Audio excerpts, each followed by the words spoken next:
Gently, chill. Calm down. There, right there. Yeah! That's what I'm talking about. Wait a second, there's something off about this. Yeah, this couch seems kind of uncomfortable. Oh, that's what it is. Gotcha, this couch is safe. Knew there's something off about this couch. I've been watching your every move and studying who you are. Kind of sad to see you have a new sharp carousel microwave. You look scared. You look scared. You look scared. You look scared. Should be safe. Did you say something there? I said it should be safe now. What should be safe? The couch. When did we get a couch? I gotta do a review, but I don't know of what. How do you review StickRPG? You've been putting it off for too damn long. Yeah, you got a point there. Where did I put that thing?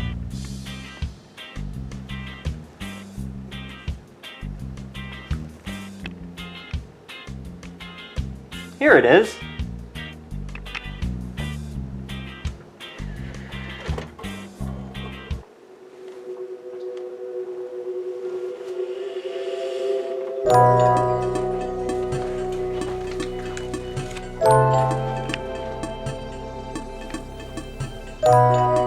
For anyone growing up with internet access, we can all agree on one thing. The internet was our main source of entertainment. Young exposure to the internet led to us admiring the simpler times in the computer room. You see that? My content goes full circle. Let's go beyond the easy typing softwares we were exposed to and look at what really took up most of our time: Flash games. Now, before I go any further, yes, a second Cartoon Network Flash games review would fit this bill, but settle down, let me vent here. There's something more important I want to talk about. Out of all the Flash games that exist, there is an oversaturation of pure, utter crap. Look at these old, shoddy Halo Flash games. Most of them are really poor quality. Color Your Spartan character games, for example, are just very outdated. At this point, you could just play Halo. Other Flash titles are simply just a collage of copying and pasting to make an unnecessary and almost cringy fan title. As these artifacts age, all these games slowly fall deeper into the abyss of the internet, but some of them are still very amusing. A majority of good Flash games were made by Cartoon Network and Nickelodeon, which makes sense since they were hired by actual people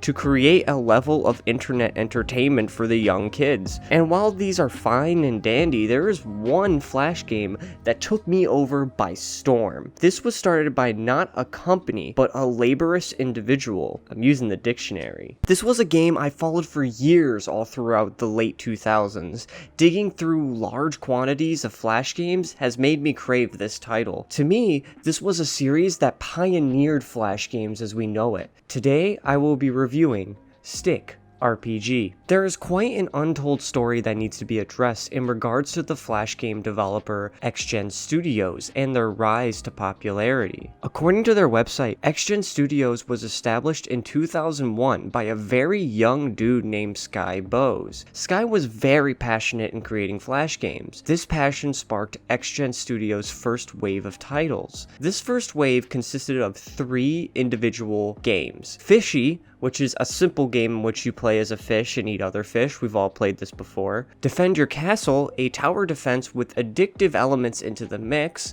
a game also a lot of people would be familiar with. And last but not certainly least, StickRPG. That's the review. StickRPG was released on January 3rd, 2003. The game centered around a blue-headed stick figure landing on a very dwarf 2D island. The overall goal is to attain large amounts of wealth, power, and high attributes. To summarize, it is more of a ghetto life simulator, with a variety of Easter eggs and fine dialogues. so I decided to give the game a bit of an hour play to refresh myself. The map may seem to be rather small, but it is rich in things to do. You can spend your time working at mixed sticks, getting in fights at the bar, gambling at the local casino, studying at the school, or being a corporate zombie. There's a few more things you can do in there too. Learned from my previous plays, I decided to do the gambling exploit. This is where you save at your home and then gamble all of your money playing blackjack at the casino. Bust. Shit. Alright, so then if you lose, restart the title and reload your save. If you win, save and do it again until desired results. I also found out that some cars go backwards. To many of you that are interested, the game does have plenty of flaws. For one, it's very buggy. Sometimes fights will just freeze in place. Another thing is the drug dealer mechanic. In order to do this, you have to go to the pawn shop and buy a gun and ammo. But before you do that, you have to go to the convenience store and buy caffeine pills. Then you have to go to the alley, which is right next door, and buy some cocaine. And then you have to use those caffeine pills to wake up very early. Don't worry, it's passive. Then you go to the bus depot to spend 3 figures buying a ticket to go to some random fucking city, only to get your ass handed to you and lose everything by a bunch of fucking cheeky Girl Scouts. God fucking damn.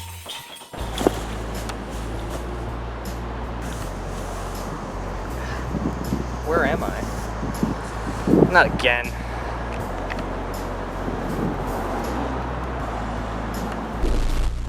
Hey, are you okay? Yeah, I'm used to it. Welcome to Dimension 101-2215. Cool. What does that mean? You are in a world where you can get a job just by walking into any place and get it that day. You are in a world where you can have as many jobs as you want. You are in a world with unlimited food and ammo. Whatever that is. Sick. Here, take this key to your new apartment.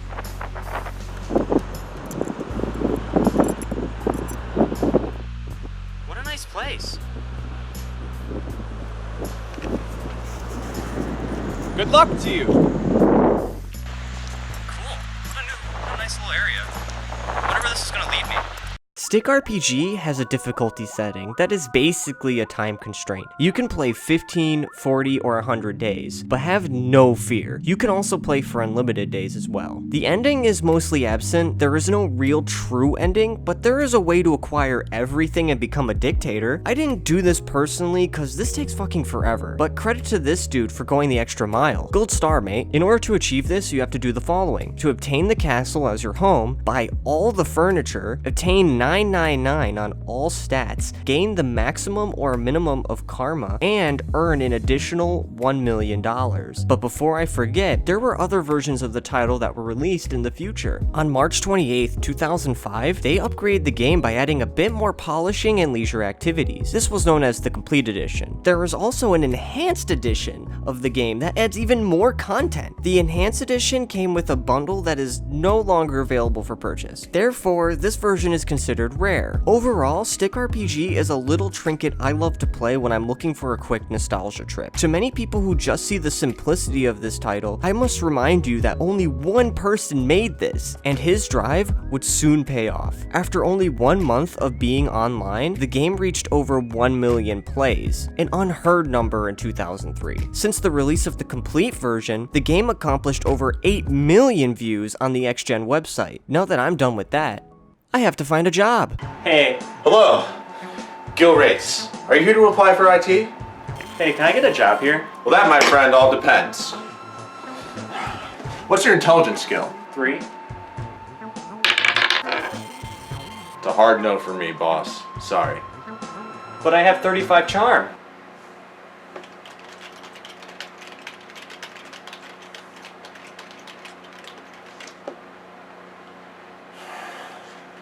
Following the 2005 release of the complete version, XGen Studios focused on another title that would only increase their success. 2 of the founders, Sky and his longtime friend, Robin, avidly kept their website active by starting conversations on the latest gamer news and events. A typical blog it was, as they admired the interests of their limited fan base. And with that came more Flash games. Sadly, these two were only working on StickRPG Part part-time. As a matter of fact, there was a website for the well-awaited second title, StickRPG.com. This was managed by Stuart Hart. Stu was a British graphic designer, being one of the few working on the new title. Stu, however, wasn't as appreciated by the community. At first, the site was rich in new updates, and it kept the fans very amused. In November 2003, they released a trailer for the title that was pretty lackluster. As time continued, Stu became very aggravated in regards to hundreds of fan emails bombarding him with questions asking the progress of StickRPG 2. Stu's activity naturally started to decline. By 2007,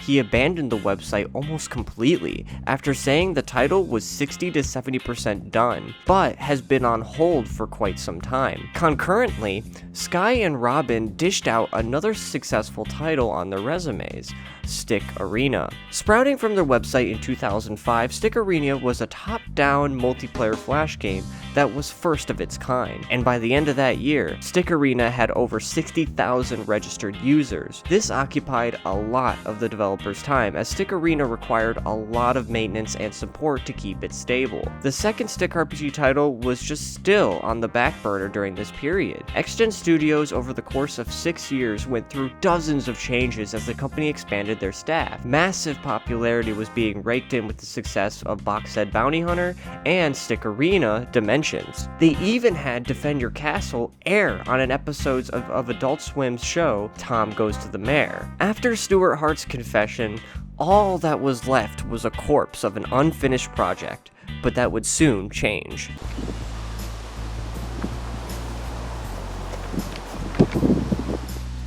I wonder what that guy wants.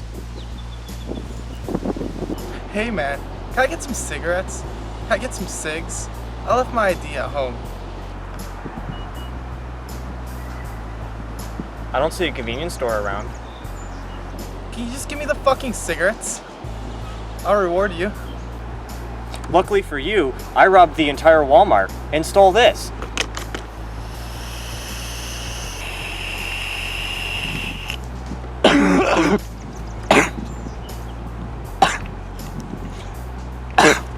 Here, take the skateboard. Sick! Now I can make even more money.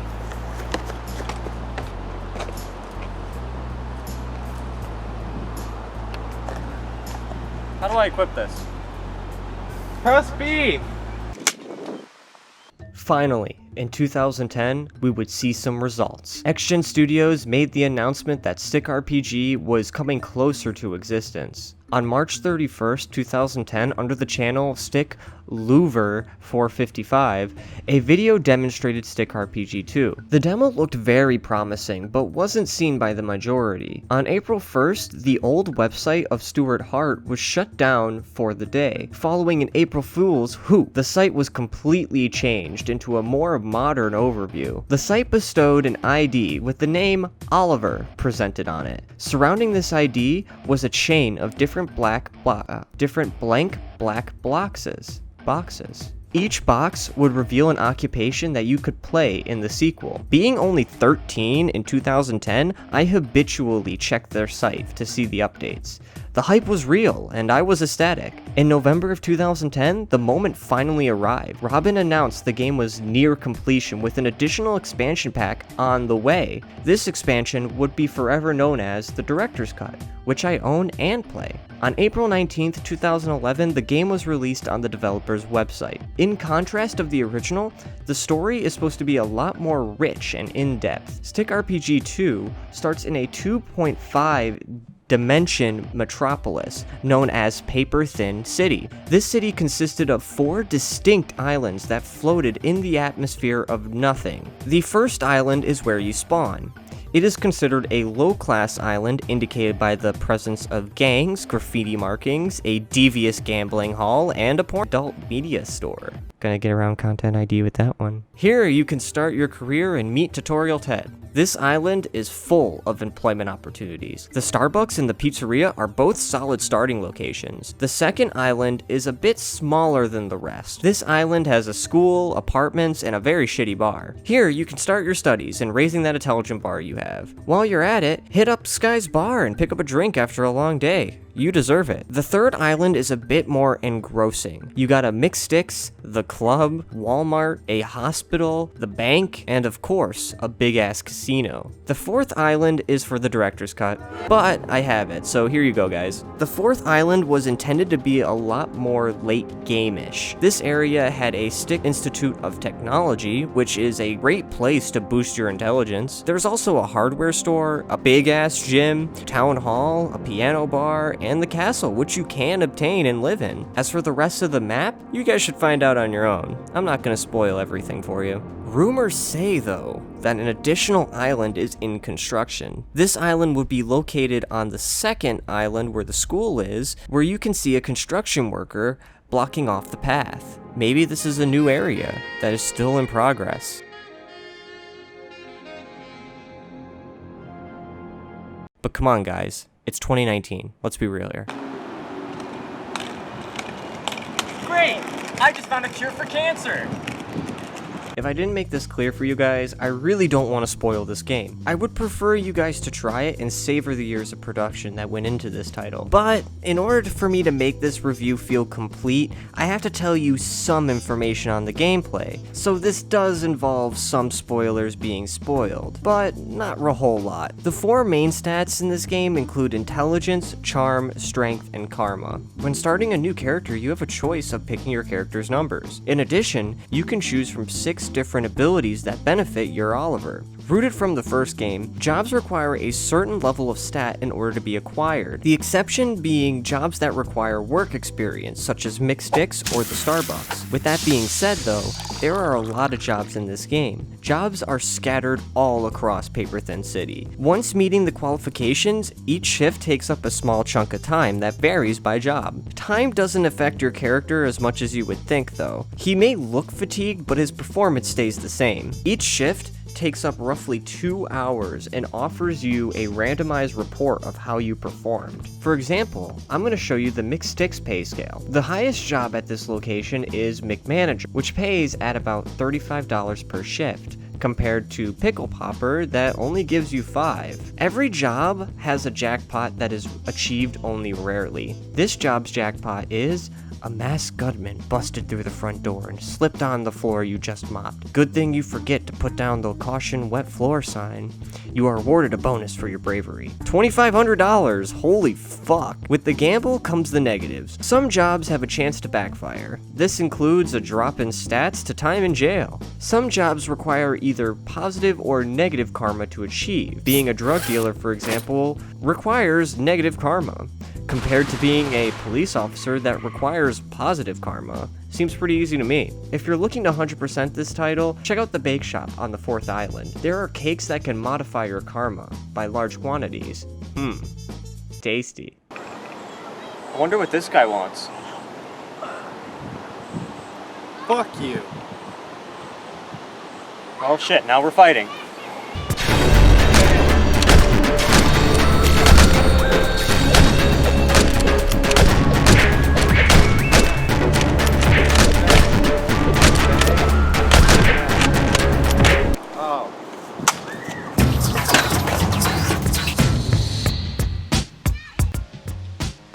Why didn't he use this?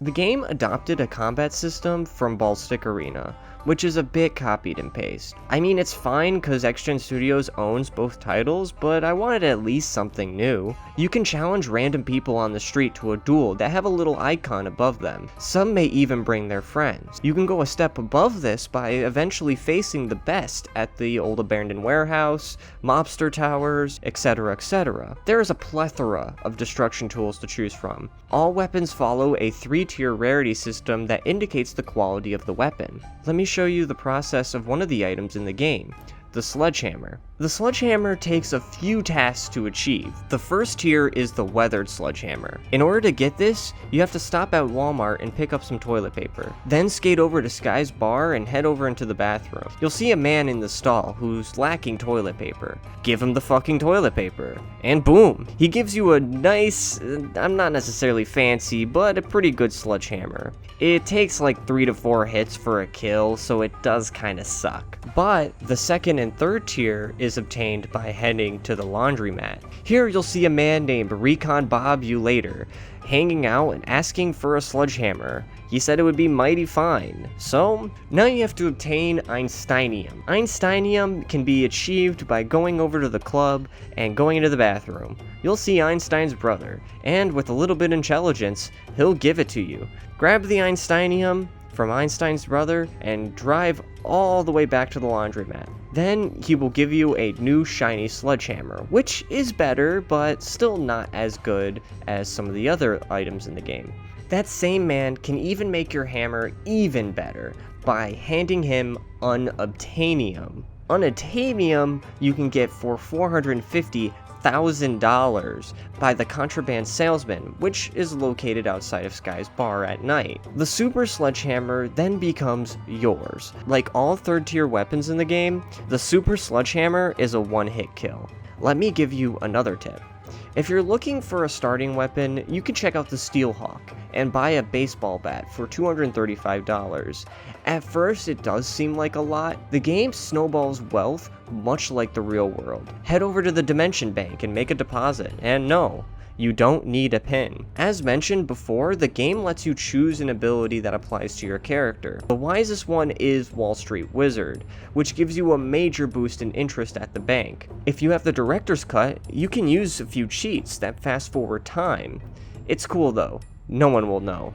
Saving your money to buy properties is also a good idea to help bring in additional income. StickRPG 2 is rich in content, so it's hard to talk about all the cool shit that goes on in Paper Thin City. So, how do you beat this title? Well, I already fucking told you I'm not gonna spoil it, but I will do this. Some say there are items that are beyond the realms of the 2.5 dimension, and even the third dimension. These items can only be found by exploring this vast world. They are jobs to live, love to find, weapons to wield, and asses to kick, and most importantly, crimes to commit. Is it limbo? Is it a dream? Well, I can tell you this. It's a really good game. You should play it. Congratulations, boss, on your new position. All in a day's work. Oh man, what am I gonna do? I got laid off for that schmuck? Fuck, man, fuck. He's got an intelligence stat of 3. Oh, fuck. Pull it together. Now that you're the supreme ruler of the world, I can give you a relic that has magical powers. This object is something special. Powerful, even. Simply so much power from a relic that can only be trusted by the best of the best, and that's you! Here it is. Good old Babzinki. With this baby, you can open up dimensional wormholes, go to lost, forgotten worlds that we couldn't even fathom in this one. Anything you want. But, man, I really hope that you don't do what our last king did and just... Oh, wait a minute. Where do you think you're going? You can't just leave. Home. It's time to make dinner. You can't just leave. That's Babzinki. You can forge the world to your own like. And you'd rather just go home and make dinner? You can have a dinner anywhere you want with that. You can have dinner in, like, Space Venice. Who doesn't want Space Venice? I don't know how to use this, but due to the lack of special effects, I won't be able to treat you guys. Sorry. See you next time. Fuck. He has Babzinki. Yeah, what are you gonna fucking do about it? The director's cut is highly recommended over the free version. The game feels very unfinished without it. I can say without a shadow of a doubt, I recommend everyone to play this because it's just really addictive, charming, and witty. You can currently pick it up on Steam for only $20, and while StickRPG 1 is only charming to a few, StickRPG 2 is a lot more charming than you would think. But before I close, there's one more thing I really want to talk about. Is there going to be a StickRPG 3? Well, maybe. In 2015, Sky Bowes fell ill and passed away soundly in his sleep. His departure played a huge loss on the future of X-Gen Studios and StickRPG alike. His wife took over X-Gen Studios and continues to follow Sky's dream. He will forever be remarkable for following a dream to the very end. A Q&A was asked on the topic of a new StickRPG. They are open to the idea, but none is currently in production. They mentioned if the Steam version becomes successful, then maybe the next title will be thrown on the table. Since Sky's passing, they released The Low Road on July 26, 2017. I haven't played it yet, but might give it a try sometime soon. Till then, I hope this video can spread light on Skybo's diligency and passion on the StickRPG series. This passion is the reason StickRPG is just another member of the Uncle Unbated archive. Thanks for watching, guys. Stay Gucci.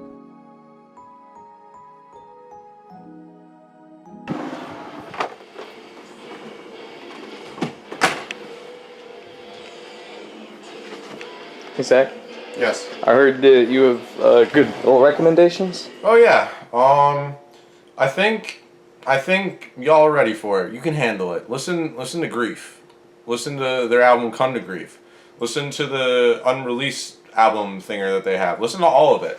If you want some angry, sludgy fucking music, like they literally have a song called I Hate You. Just fucking blast that shit. I hate you. Fuck you. Get the fuck out of my face. God damn. That's it. I'm fired up. Have a good day, guys. I'm sorry. Oh, wait.